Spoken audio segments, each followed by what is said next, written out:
Greetings, summer hour teachers. Talking today about how to manage your Zoom meeting. I had some questions about that. So I got my daughter to log into my Sunday school class, and she's already in, and she's in the waiting room. So you can see how that works. So let me go ahead and just start. You got a couple options here. You can go online, you go to zoom.us. But if you've ever been in Zoom and if you've got an account, then somewhere on your computer you have a Zoom file. Might be this one on your desktop, might be from the start menu and you just type Zoom, but however you get to it, it is much easier to manage a meeting if you open the Zoom app and ignore the internet. That's lesson one. I learned that.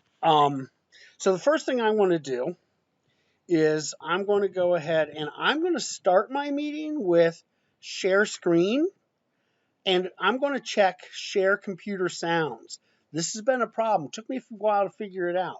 I think I got it on the internet where I can share computer sounds, but it's not working perfectly for me all the time.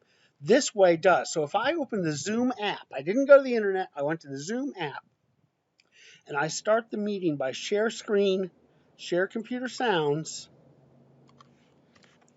Okay, what happened here is because I shared my computer sound, all my participants can hear everything coming off my computer, but nothing comes through my computer. And that's what happens with share computer sound.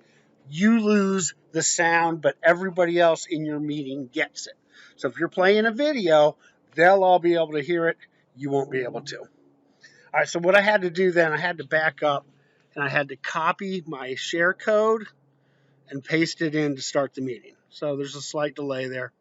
All right, so I choose which screen that I want to share. I'm going to pick one right here. And I'm recording this audio later, so I have no idea what I'm saying in the video anymore. So here I am sharing. Let's go ahead and look at some of the tools. There we go.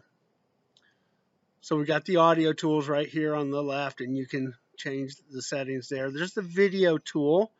Now, my video tool won't show anything at this moment because I'm using the video to record myself. So two software apps can't do it at the same time. All right, so now I'm checking the manage participants. I see there's somebody in the waiting room. That's my daughter who's upstairs, so I'm going to admit her into the meeting.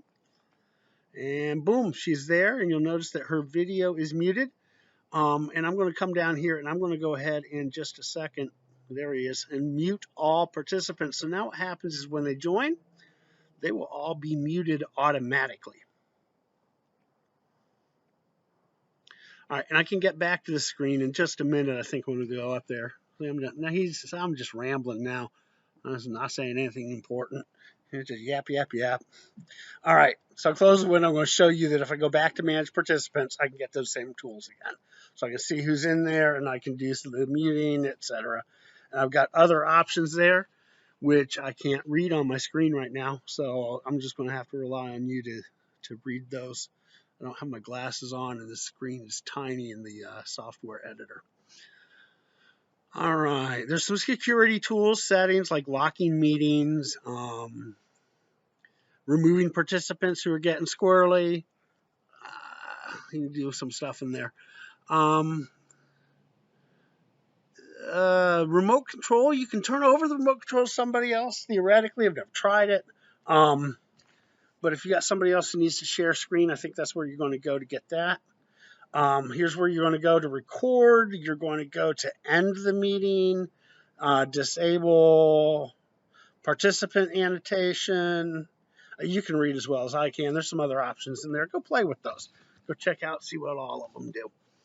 I have no idea what I'm talking about now. So man, I can talk, can't I?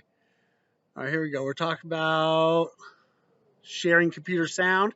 And right now I'm explaining to you that if you do this, you're going to lose the sound on your machine, which is obvious from what I'm doing here because I'm already overdubbing because I started this with sharing the sound and didn't even think about the fact that it would not record my mic either. So it's not picking up my audio at all. So I'm just now talking over myself and trying to kill time until he gets something else important to say. You can see me thinking there. Yeah, I wish I knew all the stuff I'd said then and I'd just repeat it for you now, but that ain't happening. All right, so talking about the chat feature, open up the chat. It's a floating window because I'm in the full screen mode. Oh, and that's the thing. When you start with sharing computer sound, you automatically start in full screen mode, and I don't know how to get out of it on Windows. I can get out of it on my Mac by hitting escape, but that did not work while I was doing this recording for Windows. So I'm not 100% certain. You can try it, the escape button to get out of full screen. So now I'm just up there looking around trying to do it. And then the annotate button, I think I'm going to try in a second. Yeah, I'm going to click a tool and just show you how you can annotate on the screen. I think I'll draw a couple boxes, and then I'm going to put some little heart stamps on the page for you just to make it all pretty and stuff. So click, click, click. There's some hearts. Folks, that's about all the tools you need here. Video is going to wrap up in about 15 seconds. So I hope this helps. Until next time, I'll talk to you later.